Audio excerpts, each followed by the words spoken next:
गुज़िश्ता सदी के इख्तिताम पे बिल क्लिंटन के दौर में जब वो अमरीकी सदर थे तो न्यू वर्ल्ड ऑर्डर जो था उसकी बहुत ज़्यादा बाज़गश्त थी और फिर उसको अमली तौर पे जो है जॉर्ज बुश सीनियर के दौर में अप्लाई भी करने की कोशिश की गई थी। न्यू वर्ल्ड ऑर्डर था क्या?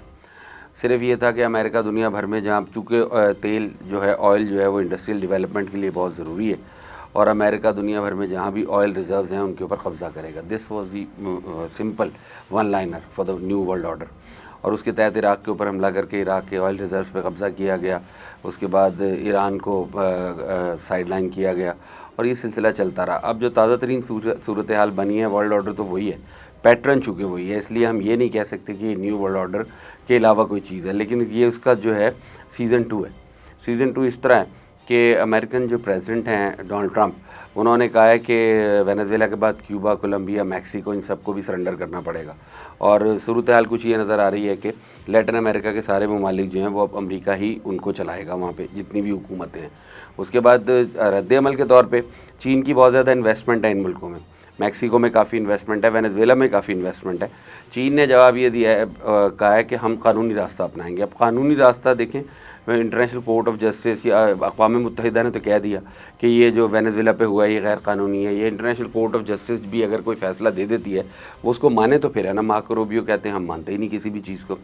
चीन का रद्द-ए-अमल कुछ अजीब सा है। आने वाले दिनों में इसी माह जनवरी में ये तवक्को की जा रही है, बल्कि ये तवक्को तो नहीं की जा रही, ये गलत जुमला है। मतलब लोगों को खदशा है इस बात का कि ताइवान भी टेक ओवर हो जाएगा और वो चाइना के पास चला जाएगा। रूस 70 से 80% यूक्रेन जो है वो सरेंडर कर चुका है। रूस का उसके ऊपर पहले ही कब्ज़ा है।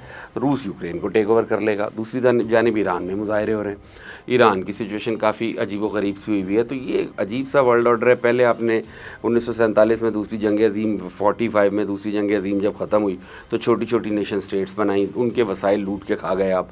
इंडिया का सोना ले गए आप, जितना भी इंडिया में मौजूद था, पर्ल्स, गोल्ड, जो भी कुछ भी था। और दुनिया अफ्रीका में आपने जो है सोना भी वहाँ से लूटा और कोई चीज़ ऐसी नहीं थी जो आपने छोड़ दी हो। बातें आपने दुनिया को ये बताई कि आप बड़े हार्ड वर्कर हैं और ये हैं और वो हैं, और डार्विन की थ्योरी इंट्रोड्यूस करवा दी कि जो सफ़ेद बंदर है उसे काले बंदर के ऊपर फ़ौक़ियत हासिल है। मतलब दुनिया को बेवकूफ़ बनाते रहे और ज़हीन लोगों को ताकत के सिर पे आपने सरेंडर करने पे मजबूर किया। ये बात ठीक है, ये मान लेते हैं आपकी बात कि ज़हीन लोगों को या ज़्यादा सिविलाइज्ड लोगों को आपने अपने जंगलीपन के ज़रिए ज़ेर किया, ये दुरुस्त है।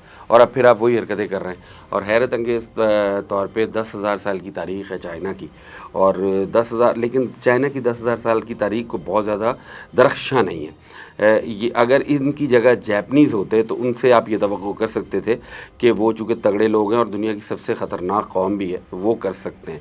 और आज भी ये सब कुछ हो रहा है तो वो खामोश हैं। यहाँ अजीब व गरीब सूरत हाल एक ये भी है कि अगर चाइना ताइवान को टेकअप करता है, लैटिन अमेरिका सारा अमेरिका के पास चला जाता है, रूस यूक्रेन को ले लेता है, ये अपनी अपनी जो है वो बढ़ाते हैं, बॉर्डर एरियाज़ बढ़ाते हैं, ये अपनी जो है रियासत उसको बढ़ाते हैं या एक्सपेंड करते हैं, तो जापान क्या करेगा?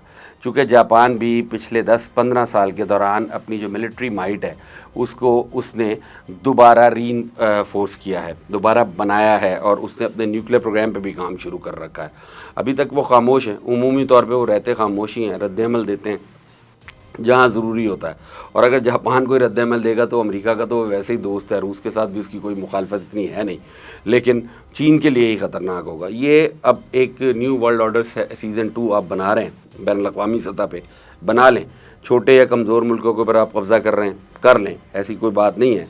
लेकिन आप तारीख़ पे अगर नज़र दौड़ाएँ तो हर दौर में ये होता रहा है कि आप बहुत तगड़े होते हैं, बहुत क्या कहते हैं, स्मूथली जा रहे होते हैं। कोई जो आपने मिशन या टारगेट सेट किए हुए होते हैं उनको अचीव करते करते करते किसी एक जगह ठोकर खा के गिरते हैं और फिर पूरा निज़ाम कोलैप्स हो जाता है। अशोक, जिसे हिंदू चंड अशोक कहते हैं, अशोका दी ग्रेट भी कहा जाता है उसे, उससे बड़ा कॉन्करर तो दुनिया में कोई नहीं हुआ, लेकिन उसे एक औरत ने हरा दिया था। बहरहाल देखते हैं क्या होता है। ये जो न्यू वर्ल्ड ऑर्डर की कहानी है ये खाली कहानी नहीं है। लगता ये है कि इस साल की जो पहली सेमाई है उसमें ये बड़ी बड़ी तब्दीलियाँ हो जाएंगी, क्योंकि रूस और चीन का जो रद्द-ए-अमल है वो क़त्अन ऐसा नहीं है जैसा होना चाहिए था।